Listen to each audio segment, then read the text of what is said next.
Autistic Tony Stark by ajexists. Work 5. Tony Stark Reviews Stim Toys. Tony Stark was sitting on the couch in his lab. In front of him was a coffee table full of toys. They all came in shapes and sizes, a colourful array of mostly reds, blues and purples, with some vibrant rainbows thrown into the mix. Dummy was holding a camera in front of it all, recording the scene in front of him. "Hi, I'm Tony Stark. I was asked by my wonderful intern to review these." Tony waved at the table in front of him. "Fidget toys, or Stim Toys as most autistic people seem to call them. I don't have all of them, so I'm only going to review the ones I got. It's quite a lot to get through." Tony waved at the table again. "I have more than enough time in my day, so why not?" He shrugged and leaned forward to look through the toys. "If you disagree with my opinion, then you're just wrong." "Let's start with a classic." He grabbed the solid black cube and tossed it into the air, catching it and showing it off to the camera. "The fidget cube.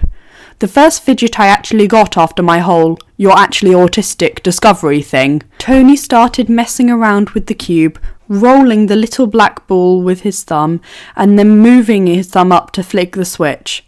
"I actually quite enjoy this one. It's a simple one, like I said earlier, a classic. I probably enjoy the switch and little gears the most, 'cause, mechanic." Tony chuckled.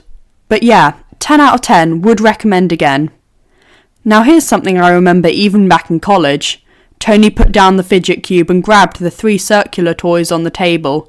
"Stress balls. Now I had a simple black one back in college that I used to bring with me everywhere. Think I broke that damn thing with how much I used it." He set down 2 of the balls, keeping up a blue one. Its use is shown by the crinkled white lines throughout it. This one being similar to the ones I had then. He tossed it up in the air, catching it with one hand. "Another good and classic choice, but as you can see there are others." He stopped tossing the black ball and picked up the red one in his lap. "This one is a little different. Instead of it keeping its round shape, it has this sort of clay inside." Tony started squeezing and stretching the ball, trying to show it off to the camera. "I don't know how much you can see it, but it's a different texture." Tony then shrugged. "I like it. It gives you a bit more to do than just squeeze the ball." Tony glanced at the camera with a smirk. "You can also stretch and tug at it. It's cool." He smiled, then picked up the yellow ball. "Now this, on the other hand, is a monstrosity. You'll think it's cool because look, a stress ball with little Orbeez in there. Orbeez are cool, right? How could you not enjoy this?" Tony squeezed the yellow Orbeez ball. When he squeezed it, the Orbeez squished together, making a noise indicating so. Tony squeezed his eyes shut, clearly not liking the sound it makes. "Why is it so wet? It sounds so juicy in there and I physically cringe every time I hear it, and the texture of the actual ball itself is horrible. I don't know how you people like it." He threw the ball away off screen. "I'm throwing that ball away when I'm done with this. My intern likes the texture of it more than I do, but he also can't stand the sound." Tony wiggled his fingers a little bit, seemingly as a way to get rid of the horrible feeling texture he just endured.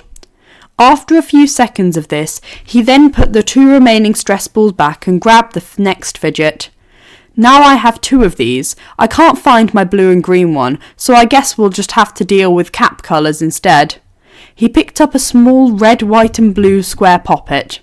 Poppets have become the new fidget craze, and I'll be honest, I don't fully understand the appeal. "Then why do I have 2, you may ask?" "They were both gifts. My blue and green one is from my intern. Most of these are from my intern. And this one," he held up the poppet in his hand, better showing it off to the camera, "was from one of you.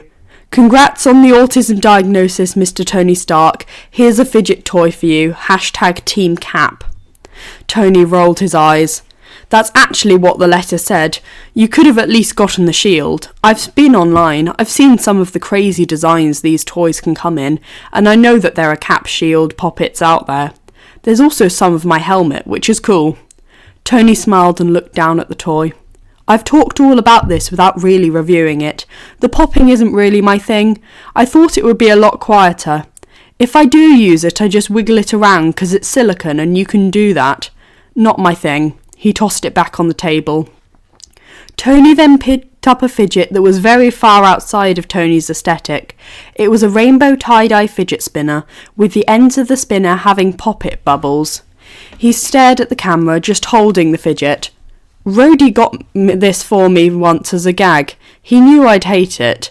Once again, I never understood the appeal of fidget spinners. I don't get how that's satisfying to fidget or stim with.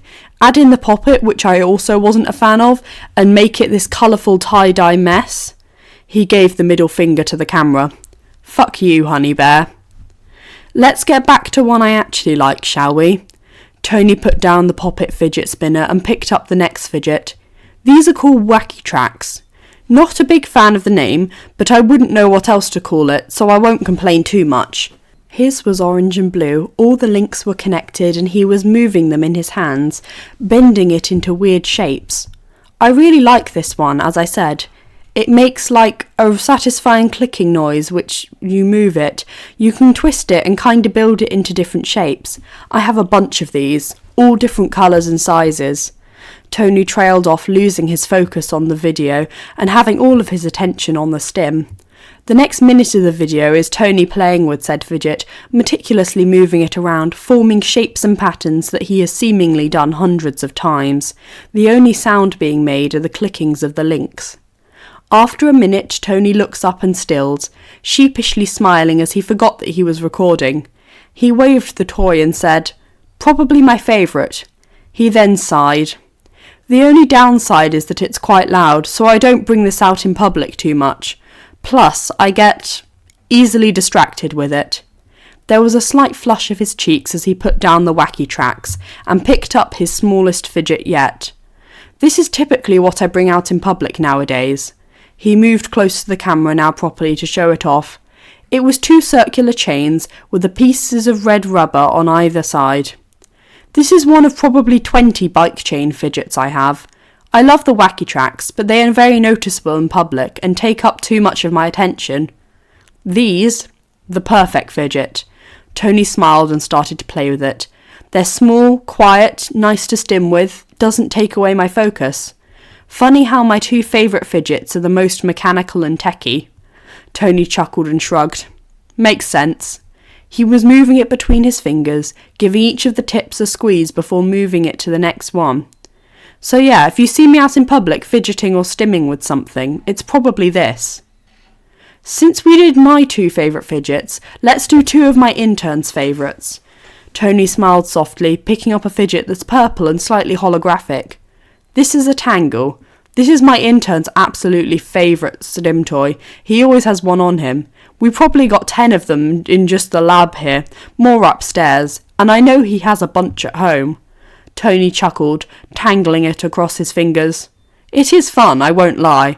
I probably just don't play with them as much because my intern always does, but these are nice to stim with.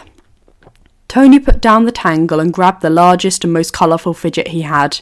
He held it in the palm of his hand and stared at the camera. This is Jerry. He's a rainbow sensory slug.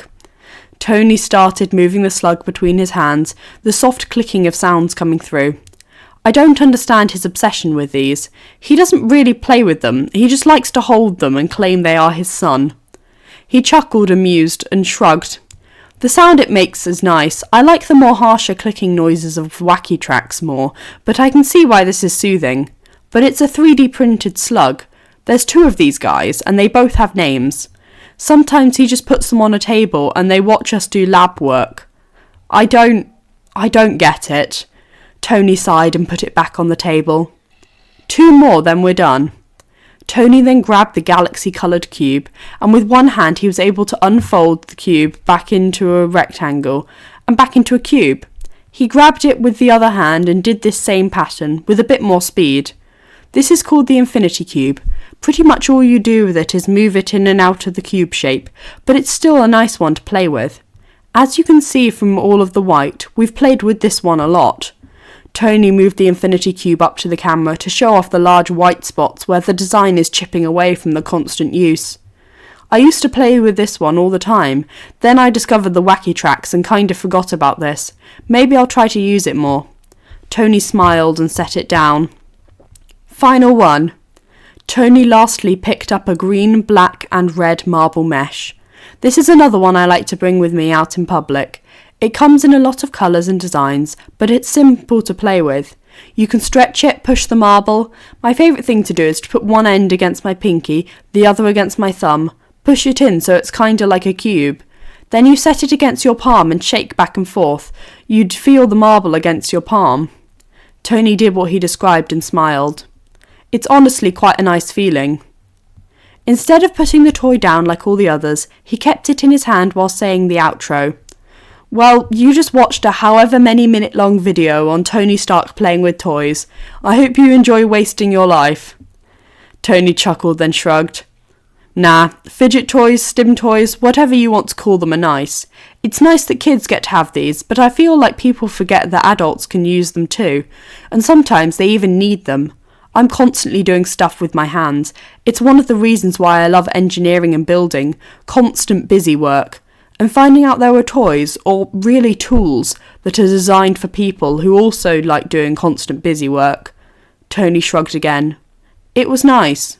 He tossed up the marble mesh in the air, caught it, then said, Well, I'm done here. Hope you've learned something, or maybe discovered a tool you can use in your life. Tony gave a peace sign to the camera. You know who I am. Now get out of here. Hi, I hope you enjoyed the podfic. If you do, please consider subscribing as I try to upload at least twice a week. It really makes my day. I'm taking requests, so if you have a favourite fic you would like covered, drop me a comment and I'll reach out to the author for you. Have a lovely day.